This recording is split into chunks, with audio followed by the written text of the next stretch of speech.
नमस्कार, जोहार दोस्तों। एसपी हिस्ट्री क्लासेस में आप सभी का स्वागत है और मैं सुनील पंडित आप लोगों के लिए फिर से एक प्रैक्टिस सेट लेकर आया हूं जो सहायक आचार्य के लिए काफ़ी महत्वपूर्ण है और ये सिविक्स का है। जैसे कि हम नियमित रूप से सिविक्स का ही प्रैक्टिस सेट करा रहा हूँ। जब सिविक्स का ख़त्म हो जाएगा जितना मैं दे सकता उतना दूंगा, उसके बाद से हम फिर हिस्ट्री से शुरू करेंगे। चलिए शुरू करता हूँ। पहला क्वेश्चन है, कहता है कि भारत की संविधान सभा का प्रथम अधिवेशन कब शुरू हुआ था। भारत का जो संविधान सभा है उसका प्रथम अधिवेशन कब शुरू हुआ था। तो यहाँ चार ऑप्शन आपको देखने को मिल रहा होगा। ऑप्शन नंबर ए में है 10 जून 1946 को, बी में है 19 नवंबर 1947 को, सी में है 9 दिसंबर 1946 को और डी में है 30 जून 1946 को। तो जैसे कि सबको ही पता है कि संविधान सभा की जो प्रथम बैठक हुई थी वह 9 दिसंबर 1946 को हुई थी। कब? 9 दिसंबर 1946 को। और ये कैबिनेट मिशन योजना के तहत ही इस बैठक का आयोजन किया गया।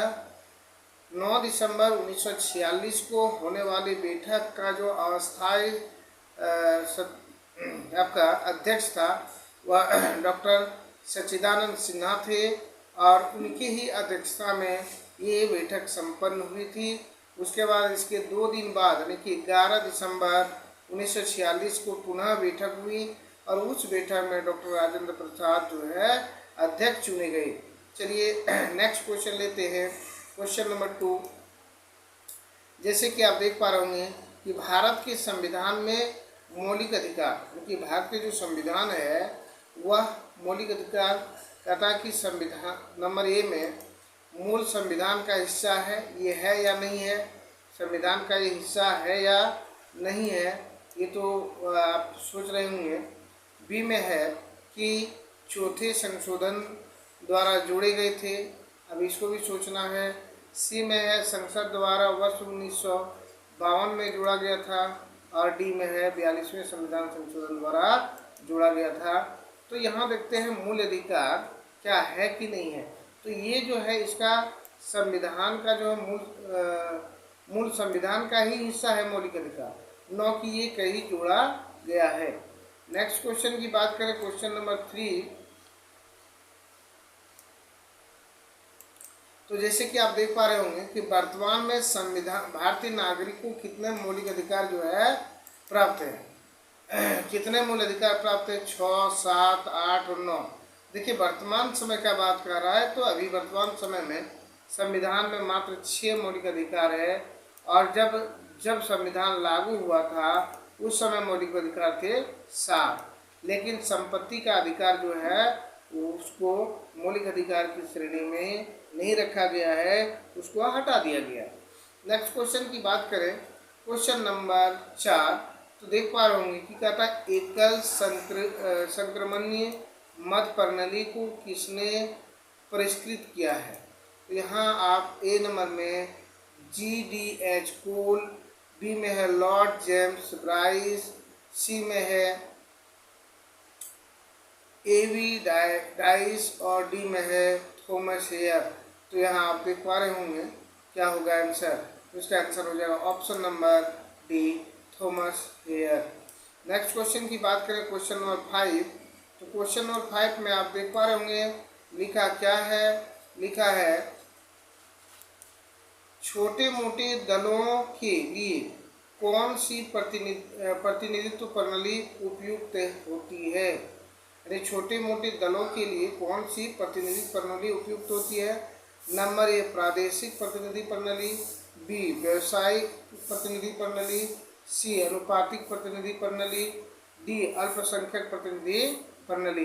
तो इसमें से कौन सा प्रतिनिधि जो है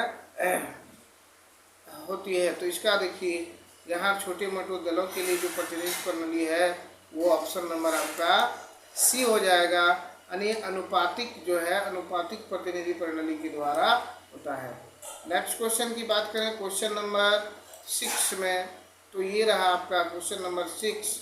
आप देख पा रहे होंगे कि आधुनिक राजनीति वैज्ञानिकों ने किन किन तत्वों पर अधिक जोर दिया है। अनुभववाद पर दिया है, व्यवहारवाद पर दिया है, अनौपचारिकता पर दिया है और डी में उपयुक्त में सभी पर दिया है। तो इसका सही जवाब हो जाएगा ऑप्शन नंबर डी, उपयुक्त में सभी पर दिया है। नेक्स्ट क्वेश्चन है क्वेश्चन नंबर 7। जैसे कि आप देख पा रहे होंगे, निम्नलिखित में से किसके अनुसार परंपरागत राजनीति विज्ञान केवल सरकार का अध्ययन करता है। तो यहाँ केवल सरकार का अध्ययन करता है, ये क्वेश्चन जो बहुत ही इम्पोर्टेंट है। ये परंपरागत राजनीतिक विज्ञान जो है केवल सरकार का अध्ययन करता है। यहाँ ए नंबर है सीले, बी में है मेरियम, सी में है डिमार्क और डी में ए और बी दोनों। तो इसका सही जवाब हो जाएगा ऑप्शन नंबर डी, ए और बी दोनों। नेक्स्ट क्वेश्चन है क्वेश्चन नंबर 8। आप देख पा रहे होंगे, ये रहा क्वेश्चन नंबर 8। तो जैसे कि लोक प्रशासन शब्द का प्रयोग कब से प्रारंभ हुआ माना जाता है, मतलब ये लोक प्रशासन शब्द है इसका प्रारंभ कब से माना जाता है। तो 16वीं शताब्दी, 17वीं शताब्दी, 18वीं शताब्दी और 19वीं शताब्दी में। तो इसका प्रारंभ कब से माना जाता है। तो इसका सही जवाब हो जाएगा करेक्ट आंसर बी, 17वीं शताब्दी से इसको माना जाता है। अगला क्वेश्चन है कि व्यवहारवाद की असफलता का मुख्य कारण क्या है। व्यवहारवाद जो असफल है इसकी मुख्य कारण क्या हो सकता है, इसका मुख्य कारण क्या है। तो जैसे कि आप देख पा रहे होंगे, नंबर ए में दिया है हद से ज़्यादा मूल्य पर जोर देना, बी में हद से ज़्यादा तथ्यों पर जोर देना, सी में है नैतिकता पर पूर्णतः ध्यान न देना और डी में अस्पष्ट अवधारणाएं। तो इसका सही जवाब हो जाएगा ऑप्शन नंबर बी। क्या हो जाएगा ऑप्शन नंबर बी, हद से ज़्यादा तथ्यों पर बल देना। नेक्स्ट क्वेश्चन की बात करें क्वेश्चन नंबर 10। तो इसके लिए हमको पेज लेना पड़ेगा 2। पेज नंबर 2 लेने के बाद इसको थोड़ा सा जूम कर लेता हूँ, फिर आगे देखते हैं क्या क्या क्वेश्चन इसमें आपको दिया गया है। चलिए देखिए, इसमें है क्वेश्चन नंबर 10 में कि व्यवहारवादी अध्ययन संबंधित है। व्यवहारवादी जो अध्ययन है वो किससे संबंधित है। नंबर 1, यूरोपीय देश की व्यवस्थाओं तक, यूरोपीय देश के साथ साथ विकासशील देशों तक, और यूरोपीय विकासशील और अविकसित देशों तक, उपरोक्त में सही। तो इसका सही जवाब हो जाएगा ऑप्शन नंबर बी, यूरोपीय देशों के साथ साथ विकासशील देशों तक। नेक्स्ट क्वेश्चन की बात करें क्वेश्चन नंबर 11। तो जैसे कि आप देख पा रहे होंगे, क्वेश्चन नंबर 11 में क्या है कि निम्नलिखित में से कौन राजनीतिक स्वतंत्रता नहीं है। वोट देने का अधिकार, तो ये राजनीतिक स्वतंत्रता है। सरकार की आलोचना करने का अधिकार, ये भी राजनीतिक स्वतंत्रता है। उसके बाद है सार्वजनिक पद ग्रहण करने का अधिकार, ये भी राजनीतिक स्वतंत्रता है। देश के किसी भी भाग में घूमने फिरने का अधिकार, ये आपका राजनीतिक स्वतंत्रता में नहीं बल्कि ये मौलिक अधिकार में आता है, इसलिए ये इसका सही जवाब हो जाएगा option number D. Next question की बात करें क्वेश्चन नंबर 12। तो जैसे कि आप देख पा रहे होंगे, ये रहा कि आर्थिक स्वतंत्रता में निम्नलिखित में से कौन सा अधिकार नहीं आता है। देखिए, आर्थिक स्वतंत्रता के अंतर्गत कौन सा अधिकार नहीं आता है। तो देखिए, आराम या अवकाश का अधिकार ये आता है, नागरिकों को काम करने का अधिकार ये भी आता है, पद प्राप्त करने का अधिकार ये नहीं आता है, ये आपका गलत है। वृद्धावस्था और असमर्थता में आर्थिक सुरक्षा का अधिकार ये भी आता है। तो इसका सही जवाब हो जाएगा ऑप्शन नंबर सी। क्या हो जाएगा ऑप्शन नंबर सी, इसका करेक्ट आंसर हो जाएगा। नेक्स्ट क्वेश्चन की बात करें क्वेश्चन नंबर 13। तो जैसे कि देख पा रहे होंगे, समानता के प्रबल समर्थक निम्नलिखित में से कौन थे। सिसरो, एक्विनास, रूसो और पोलाई, इस समानता को जो प्रबल समर्थक थे वह कौन थे। तो इसका सही जवाब हो जाएगा ऑप्शन नंबर ए। क्या हो जाएगा option number A, Cicero. Next question है प्रजातंत्र शासन किस सिद्धांत पर आधारित है। प्रजातंत्र जो है शासन किस सिद्धांत पर आधारित है। पूर्ण स्वतंत्रता पर आधारित है, या बहुमत के सिद्धांत पर आधारित है, या बुद्धिजीवियों के हाथ में शासन के सिद्धांत पर आधारित है, या उपरोक्त सभी। तो इसका सही जवाब हो जाएगा ऑप्शन नंबर बी, बहुमत के सिद्धांत पर आधारित, क्योंकि प्रजातंत्र की लोकतंत्र में आपका बहुमत पर ही आधारित होता है ना। चलिए नेक्स्ट क्वेश्चन है क्वेश्चन नंबर 15। जैसे कि आप देख पा रहे होंगे, ये देखिए क्वेश्चन नंबर 15 में है, कहता है लोक प्रशासन तथा निजी प्रशासन में मतभेद का मुख्य आधार क्या है? कर्मचारी वर्ग, जनसंपर्क, उत्तरदायित्व की भावना और उद्देश्य। इसमें इसका सही जवाब क्या हो सकता है? तो इसका सही जवाब हो जाएगा आपका ऑप्शन नंबर डी, उद्देश्य। नेक्स्ट क्वेश्चन है क्वेश्चन नंबर कितना 16। निम्नलिखित किसने प्रत्यक्ष प्रजातंत्र की वकालत की है? मतलब प्रत्यक्ष प्रजातंत्र की वकालत किसने की? रूसो ने, जॉन लॉक ने, मार्क्स ने, या हॉब्स ने।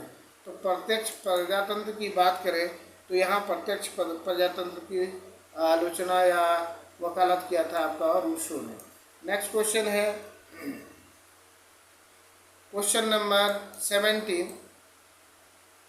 ये रहा कि प्रजातंत्र आयोग तथा मंदबुद्धि व्यक्तियों का शासन है, यह किसका कथन है? प्रजातंत्र जो है, ये रहा क्या कहता है, प्रजातंत्र आयोग एवं मंदबुद्धि व्यक्तियों का शासन है, यह कथन किसका है? सर हेनरी मेंस का है, प्लेटो का है, ब्राइस का है, या मार्क्स का है। तो इसमें इसका सही जवाब हो जाएगा ऑप्शन नंबर क्या हो जाएगा? Option number A, sir Henry man का ही होगा। उसके बाद है प्रजातंत्र किस प्रकार का शासन है? संसद का शासन है, राजनीतिक दलों का शासन है, जनता का शासन है, या मतदाताओं का शासन है। तो इसमें आप देख रहे हैं प्रजातंत्र जो होता है वह जनताओं का शासन होते हैं, क्योंकि यहाँ जनता ही अपने प्रतिनिधि चुनकर शासन व्यवस्था को चलाते हैं। नेक्स्ट क्वेश्चन है क्वेश्चन नंबर, नेक्स्ट पेज में मिलेगा आपको, एक पेज नंबर 3। इसको थोड़ा जूम कर लेता हूँ।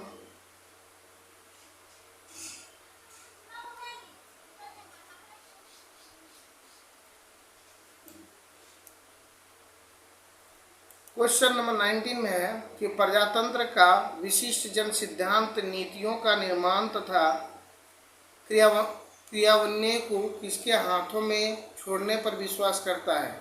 लिखा एक विशिष्ट जन वर्ग पर विश्वास करता है, अस्थायी प्रशासनिक इकाई पर विश्वास करता है, जनता के चुने हुए प्रतिनिधियों पर विश्वास करता है, या उपरोक्त तीनों में निर्मित संस्थाओं पर विश्वास करता है। तो इसका सही जवाब क्या हो जाएगा? 19 का सही जवाब हो जाएगा ऑप्शन नंबर ए। कहता कि एक विशिष्ट जन वर्ग पर विश्वास करता है, ये आपका हो जाएगा 19 नंबर का ऑप्शन नंबर ए, इसका करेक्ट आंसर है। नेक्स्ट क्वेश्चन की बात करें क्वेश्चन नंबर 20। तो 20 में आप देख पा रहे होंगे लिखा है क्या कि राज्य प्रशासन का मुख्य कार्य किस विषय से संबंधित है? राज्य प्रशासन का तो यह सामाजिक सेवाएं, आंतरिक क्या होता है शांति व्यवस्था है, ये भी दोनों, और इनमें से कोई नहीं। तो इसका सही जवाब हो जाएगा ऑप्शन नंबर आपका सी, क्या आ जाएगा? ऑप्शन नंबर सी, ए और बी दोनों। नेक्स्ट क्वेश्चन की बात करें क्वेश्चन नंबर 20। तो 20 में आप क्या देख पा रहे होंगे कि दबाव समूह का उल्लेख सामान्यतः होता है निर्जाति समूह के रूप में, अनौपचारिक समूह के रूप में, विशेष हित समूह के रूप में, या जाति समूह के रूप में। दबाव समूह का जो है उल्लेख सामान्यतः किसमें होता है? तो ये दबाव समूह का उल्लेख जो है इसको सामान्यतः आप कह सकते हैं ऑप्शन नंबर सी कि एक विशेष हित समूह के रूप में किया जाता है। नेक्स्ट क्वेश्चन है क्वेश्चन नंबर 22। जैसे कि है कि दबाव समूह का प्रधान उद्देश्य होता है अपने सदस्यों की हित की अभिवृद्धि करना, राजनीतिक सत्ता प्राप्त करना, नैतिक विकास के लिए कार्य करना, और डी है देश के आर्थिक विकास के लिए कार्य करना। तो यहाँ 22 का जो है आंसर क्या हो जाएगा? 22 का आंसर हो जाएगा ऑप्शन नंबर ए। क्या हो जाएगा? Option number A. अपने सदस्य के हित की अभिव्यक्ति करना। चलिए नेक्स्ट क्वेश्चन है क्वेश्चन नंबर 23। जैसे कि आप देख पा रहे होंगे कि निम्नलिखित में से कौन सा कथन दबाव समूह का अर्थ बोध कराता है। मतलब यहाँ 4 ऑप्शन दिया हुआ है, तो 4 में से कौन सा ऐसा कथन है जो दबाव समूह का बोध कराता है। तो यहाँ आप देख पा रहे हैं 1 नंबर में, एक समूह जो समाज सुधार का कार्य करता है कभी नहीं करता है, ये समाज सुधारने का काम ही नहीं करता है। किसी राजनीतिक दल का एक भाग जो चुनाव में मत हासिल करने तो दूसरे को प्रलोभन देता है, ये भी नहीं होगा। सी में है नीति संबंधी निर्णयों को नियंत्रण करने हेतु प्रभाव डालने वाला समूह है। ये आपका ऑप्शन नंबर सी जो है करेक्ट हो जाएगा। ऑप्शन नंबर सी जो होता है करेक्ट हो जाएगा। नेक्स्ट क्वेश्चन,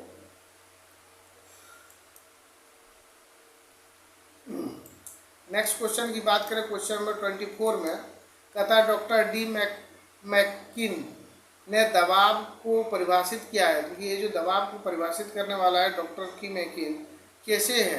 गुमनाम साम्राज्य का रूप में, उसके बाद है स्वतंत्रता के पुण्य के रूप में, हितवक्ता के रूप में, अदृश्य संसार के रूप में। तो इसका सही जवाब क्या हो जाएगा? ऑप्शन नंबर ए नंबर जो है इसका सही जवाब हो जाएगा गुमनाम साम्राज्य के रूप में। नेक्स्ट है 25, दबाव समूह को किसने व्यवस्थापिका का तीसरा सदन बताया है? Number A Dicey, B Bryce, C Herman, D Laski. तो इन चारों में से किसने दबाव समूह को व्यवस्थापिका के रूप में बताया गया है? तो इसका सही जवाब हो जाएगा ऑप्शन नंबर सी, हरमन ने बताया है। नेक्स्ट क्वेश्चन है क्वेश्चन नंबर 26, देखते हैं क्या है। कहता है नागरिकताओं के लोप होने का एक नियम है, परिवार से बिछड़ जाना नहीं होगा। इसमें नागरिकता का जो लोप होने का नियम है, परिवार बिछड़ने से नहीं होता है नागरिकता खत्म, देशद्रोह के आरोप सिद्ध होने पर। ये देखिए यहाँ आपका ऑप्शन नंबर जो है बी इसका करेक्ट हो जाएगा, बी में ही इसका आंसर मिल गया। चलिए आगे देख लेते हैं। फिर भी कहता कि भ्रमण के लिए विदेश जाना नहीं होगा, शिक्षा के लिए विदेश जाना नहीं होगा। तो इसका सही जवाब हो जाएगा ऑप्शन नंबर बी। और चलते हैं नेक्स्ट पेज, आज का पेज नंबर 4, थोड़ा सा जूम करते हैं और क्वेश्चन भी इसमें कम आपको नजर आएगा। इसके साथ ही आपका आगे का देखिए, जैसे आप देख पा रहे होंगे कि नागरिकता प्राप्त करने या खोने के विषय में विस्तार से चर्चा कहाँ से शुरू होता है? नागरिकता खोने में या पाने में जो चर्चा शुरू होता है वह कहाँ से शुरू होता है? यहाँ आप देख पा रहे हो 4 ऑप्शन में। ऑप्शन नंबर 1 संविधान के भाग 2 में शुरू होता है। क्या कहता है? संविधान के भाग 2 में शुरू होता है। उसके बाद है बी में 1955 की नागरिकता कानून में, सी में संविधान की प्रथम अनुसूची में, और डी में संसद की विविध अधिनियमों में।